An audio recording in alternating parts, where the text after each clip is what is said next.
त्यो म कहिलेकाहीँ भन्छु नेपालको पोलिटिक्सलाई चाहिँ म पोल्युटेड ट्याक्टिक्स भन्छु। Not politics, polluted tactics. सुरुमै कसरी दूषित मानसिक राखेर कसरी आफ्नो स्वार्थ पूरा गर्ने। स्विडेनले के गर्यो, डेनमार्कले के गर्यो नेपाललाई अस्तिको चाहिँ पेरियोडिक उसमा युएनको ह्युमन राइट्स उसमा पेरियोडिक रिपोर्ट नेपालले अहिलेको पेनल कोडको धारा 155 के दफा 155 158 156 तुरुन्त संशोधन गर्नुपर्छ। रिकमेन्डेसन युएनमा जेनेभामा छैन। के भन्छ नेपालले? झुट बोल्दैछौँ हामी सबै धर्मावलम्बीलाई इक्वल ट्रिटमेन्ट गरिरहेका छौँ। झुट। हिजो मात्र मलाई एउटा चर्चबाट एउटा फारम आयो नेपालको चर्चहरूको चाहिँ के अरे डाटा सङ्कलन गरेर कुनै त्यस्तो अथेन्टिकेसन छैन। न माथिको आदेश न त्यसको कसले पारमा त्यसको लोगो छ, न त्यो पठाउने संस्था इन्स्टिट्युसनको न नाम छ न छाप छ। अनि के भन्छ प्रहरी आएर तैँले 4 बजीभित्र यो बुझाउनुपर्छ। थ्रिट डर त्रास। यसको लागि हामीले इन्फ्लुएन्स दिनु स्टेटलाई। यसको लागि हाम्रो भ्यालिडिटी हुनुपर्छ। 77 को सभाध्यक्षज्यू प्रमुख अतिथिज्यू अघि नै गइसक्नु भएको छ र ड्यासमा आसीन विशिष्ट अतिथिज्यूहरू र विभिन्न चर्चहरूबाट आउनुभएका पास्टर अगुवा अनि पत्रकार साथीहरू र सबै दाजुभाइ दिदीबहिनीहरूमा म जय मसी अनि क्रिस्चियन अभिवादन म भन्न चाहन्छु। राष्ट्रिय क्रिस्चियन महासङ्घ एउटा पोलिटिकल राइट बेस्ड अर्गनाइजेसन हो। मैले सुरुदेखि यो भन्दै आएको छु। यी राष्ट्रिय क्रिस्चियन महासङ्घले क्रिस्चियनहरूको हक हितको लागि यसले बहस पैरवी यसले गर्दै आएको छ। त्यही कारण जब हामी राइटको कुरा गर्छौँ, राइटको कुरा गर्ने बित्तिकै यो चाहिँ पोलिटिकल अर्गनाइजेसन हो है, पोलिटिकल पार्टी होइन तर पोलिटिकल अर्गनाइजेसन। यसले चाहिँ किनभने रिलिजियस फ्रिडम अथवा धार्मिक स्वतन्त्रता चाहिँ यो फर्स्ट एन्ड फरमोस्ट राइट भन्छ अहिले अमेरिकाको यो स्टेट डिपार्टमेन्टले यो इनिसिएटिभ लिएको छ। यदि धार्मिक स्वतन्त्रतालाई स्थापित गर्न सकेन भने हामी अरू अधिकारहरूको हामी परिकल्पना गर्न सक्दैनौँ। त्यही भएर सबैभन्दा पहिलो कुरा चाहिँ सम्बोधन गर्नुपर्ने चाहिँ धार्मिक स्वतन्त्रता नै हो। धार्मिक स्वतन्त्रता भन्ने बित्तिकै चाहिँ हाम्रा नेपालका राजनीतिक नेताहरूले बुझेको जस्तो खालि आफ्नो धर्म मान्न पाउने मात्र होइन। त्यो त हामी हिजो पनि थियो, आज पनि छ, भोलि पनि हुनेछ। हामी योभन्दा अगाडिको राष्ट्रिय जनगणना यो 2011 को सेन्ससलाई हामी हेऱ्यौँ भने त्यहाँ क्रिस्चियनहरूको सङ्ख्या चाहिँ 1.4 अथवा झन्डै 3 लाख चन्चुन त्यो डाटा देखाएको छ। अनि यो चाहिँ स्ट्याटिकल्ली तथ्याङ्क रूपमा क्रिस्चियन कम्युनिटीलाई रिकग्नाइज गर्यो, तर लिगल्ली अथवा कानुनले यसलाई मान्यता दिन अझै पनि सकिरहेको छ। त्यो मान्यता दिन नसकेको कारणले अहिले राष्ट्रिय क्रिस्चियन महासङ्घले यो धार्मिक स्वतन्त्रता विशेष गरी क्रिस्चियन जो चाहिँ मार्जिनलाइज ग्रुप हुन्, जो चाहिँ अल्पसङ्ख्यक समुदाय हुन्, यसलाई स्थापित गर्नको लागि अहिले बहस पैरवी गर्ने काम भइरहेको छ। हामी अघि हाम्रो यो state of Nepal Christian community 2021 को जुन हामी सर्वे गर्दैछौँ यसको बारेमा हाम्रो सर्वेज्यूले भन्नुभयो हामी किन राष्ट्रिय क्रिस्चियन महासङ्घले यो नेपालका क्रिस्चियन समुदायहरूको स्थिति 2021 मा किन गरिरहेका छौँ। किनकि यो सेन्सस आफै, यो तथ्याङ्क सङ्कलन आफै, यो जनगणना आफै एउटा पोलिटिकल विषयवस्तु, एउटा राजनीतिक विषयवस्तु। त्यो महासङ्घ चाहिँ त्यो राजनीतिक विषयवस्तुमा काम गर्ने त्यसलाई बहस गर्ने भएको कारणले यो महासङ्घले गर्नुपर्छ भन्ने हामी मान्यता राख्दछौँ। यसले त्यसको पछाडिको ऱ्यासनालिटी त्यो पछाडिको उद्देश्य, त्यसको सिग्निफिकेन्ट के हो? हामीले किन 2078 सालमा गर्नुपर्ने? किन 2079 सालमा किन गर्न नहुने? किन 80 सालमा गर्न नहुने? किन योभन्दा अगाडि गर्न नहुने? किन हामी 78 सालमा? किनकि हामी स्टेटलाई हामी इन्फ्लुएन्स दिन चाहन्छौँ, प्रभाव दिन चाहन्छौँ। किनकि धार्मिक स्वतन्त्रता लागि नेपालमा आजसम्म कुनै पनि राजनीतिक पार्टीले अफिसियल्ली क्रिस्चियनहरूको हक हितमा मैले बोलेका चाहिँ पाएको छैन। हाम्रो अङ्कारी दाइ हुनु यहाँ, उहाँले बेला बेला उहाँले आफ्नो व्यक्तिगत विचारहरू राख्नुहुन्छ, तर पार्टीगत अफिसियल स्टेटमेन्ट क्रिस्चियनहरूलाई उनीहरू कसैले पनि अहिले बोलेको म पाइदिनँ।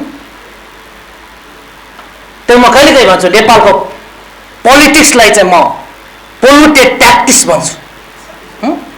Not political, not politics, polluted tactics. सुरुमै कसरी दूषित मानसिक राखेर कसरी आफ्नो स्वार्थ पुरा गर्ने?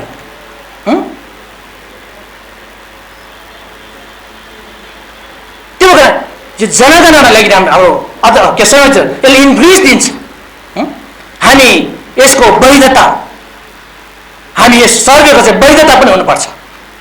तथ्याङ्क विभागसँग अहिले कोअपरेसन गरिरहेका छौँ, संयोजन गरिरहेका छौँ।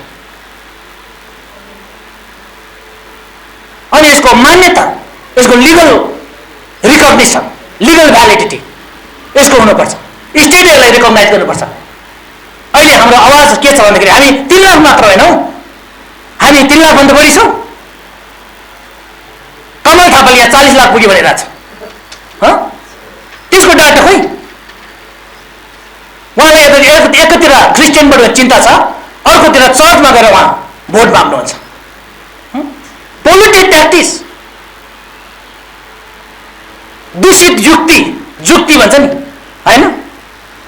त्यो कारण हामी धेरै पीडित भयो।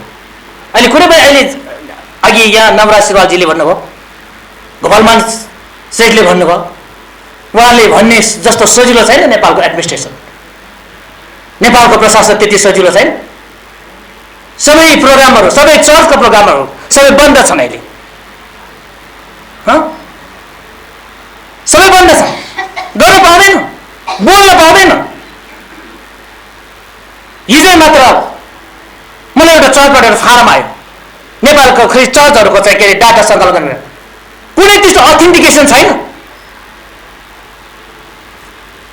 न माथिको आदेश, न त्यसको कसले पारमा त्यसको लोगो छ, न त्यो पठाउने संस्था इन्स्टिट्युसनको न नाम छ, न छाप छ। अनि के भन्छ प्रहरी आएर, तैँले 4 बजीभित्र यो बुझाउनु पर्छ।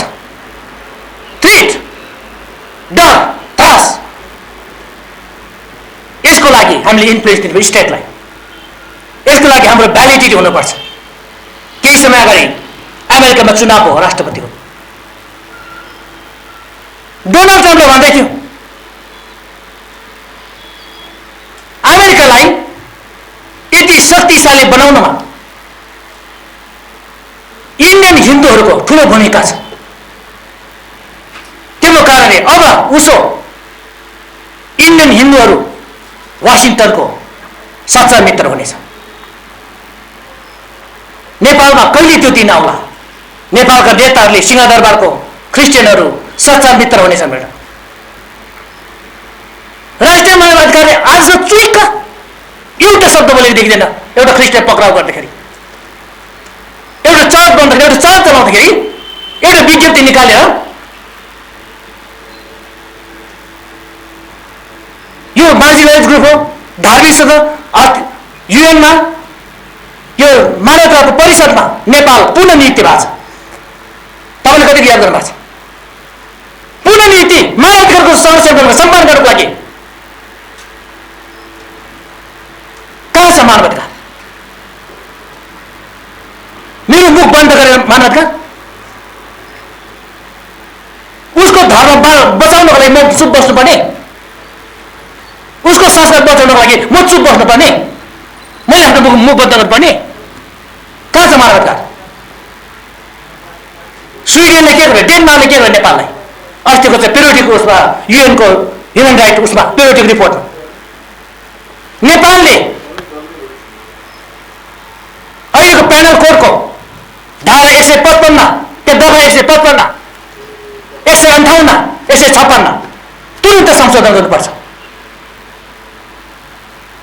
रिकमेन्डेसन युएनमा, जेनेभामा छैन।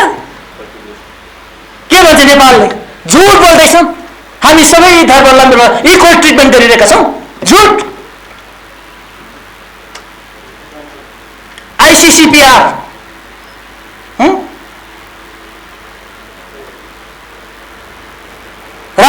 के अरे राजनीति तथा यो नागरिक अधिकार सम्बन्धी अन्तर्राष्ट्रिय प्रतिज्ञा पत्र महासन्धिमा के लेखेको छ?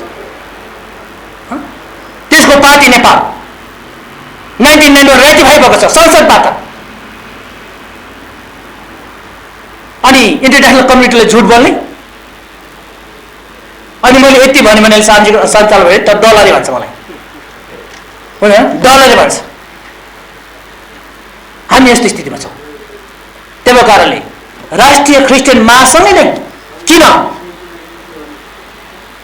यो जनगणना 2078मा यो स्टेट अफ क्रिस्चियन कम्युनिटी भन्दाखेरि यो सङ्ख्यामा मात्र आउँदैन। हाम्रो क्रिस्चियन कम्युनिटीले बुझेको छैन, सङ्ख्या मात्र होइन, यसको धार्मिक स्थिति कस्तो छ, यसको राजनीतिक स्थिति कस्तो छ, यसको सामाजिक, यसको एउटा सांस्कृतिक हाम्रो संस्कार छ नि। आज हामी इस्टर सन्डे मनाइरहेका छौँ, अस्ति दिन गुड फ्राइडे मनाइरहेका छौँ, क्रिसमस छ, हाम्रो आफ्नै विवाह छ, मृत्यु संस्कार आफ्नै छ, कल्चरल राइट, सांस्कृतिक अधिकार कहाँ छ? त्यो कारणले म किन यो राष्ट्रिय क्रिस्चियन महासङ्घले किन यो स्टेट अफ क्रिस्चियन कम्युनिटी 2021 यसको सर्वे, यसको तथ्याङ्कसँग किन गर्छ भन्दाखेरि यो हामी इन्फ्लुएन्स दिन चाहन्छौँ। भोलि कुनै राजनीतिक नेता, राजनीतिक पार्टी यस्तो भएर आओस् कि नेपालमा 20 लाख क्रिस्चियनहरू रिकग्नाइज भएका छन्, यिनीहरूलाई लिगल मान्यता दिनुपर्छ। ल छैन, इन्स्टिट्युसन छैन, चर्चको एउटा इन्स्टिट्युसनल अपरेसन कस्तो हुने छैन, कसले हेर्ने हो? त्यो गर्नको लागि पनि राष्ट्रिय क्रिस्चियन महासङ्घले यसलाई पहल गरिरहेको छ। तपाईँलाई म अनुरोध गर्न चाहन्छु, तपाईँले नेपालमा भएको जति पनि चर्चेसहरू छन् तपाईँले भन्नुहोस् आज नै कि राष्ट्रिय क्रिस्चियन महासङ्घले जुन तथ्याङ्क सङ्कलन गर्दैछ, नेपाली क्रिस्चियनहरूको स्थिति, सामाजिक स्थिति, आर्थिक स्थिति, सांस्कृतिक स्थिति, धार्मिक स्थिति कस्तो छ, त्यसलाई आजदेखि नै तपाईँहरूले त्यो सन्देश तपाईँले दिनुहोस्। हामी कोही पनि म्यानिपुलेट हुँदैन। त्यसैले राष्ट्रिय महासङ्घले नै किन यो गर्नुपर्छ भन्ने मलाई बोल्न दिनुभएको थियो। यही कारणले एउटा कुरो चाहिँ यो आफै एउटा पोलिटिकल जनगणना आफै एउटा राजनीतिक विषयवस्तु हो र महासङ्घ चाहिँ राजनीतिक अधिकार बेस्ड आधारित एउटा संस्था भएको कारणले महासङ्घले गर्नुपर्छ भन्ने मेरो मान्यता राख्दै, मेरो अभिव्यक्ति राख्दै बिदा हुन चाहन्छु। जय मेची, नमस्कार।